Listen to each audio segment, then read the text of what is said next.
पांडव हस्तिनापुर के राजा पांडु और उनकी दो पत्नियों कुंती व मार्दी के 5 शक्तिशाली और कुशल पुत्र थे।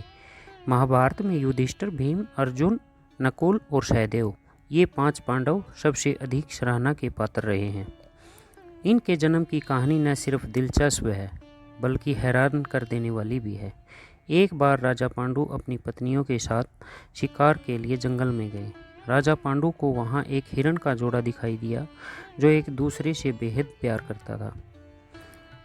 जब राजा की नज़र उस जोड़े पर पड़ी तो उन्होंने तीर निकालकर नर हिरण को निशाना बनाया और तीर छोड़ दिया। तीर सीधा हिरण की छाती में जाकर लगा। वह हिरण कोई और नहीं बल्कि हिरण के वेश में ऋषि किदंबा थे। उन्होंने पांडु को श्राप दिया कि वह जब भी किसी महिला के करीब जाएंगे तभी उनकी मृत्यु हो जाएगी। पांडु ने ऋषि किदंबा से क्षमा मांगी, लेकिन जब वो मर चुके थे, श्राप के कारण पांडु ने राज्य त्याग दिया और अपनी पत्नियों से निवेदन किया कि वो वापस राज्य लौट जाए, लेकिन उन्होंने मना कर दिया। कुंती और मार्दी जंगल में राजा पांडु के साथ ही रहने लगी। उस समय उनकी कोई संतान नहीं थी। तब कुंती ने अपने पति को बताया कि उन्हें ऋषि दुर्वासा से वरदान मिला था कि वह किसी भी भगवान को बुलाकर उनसे एक शिशु प्राप्त कर सकती है।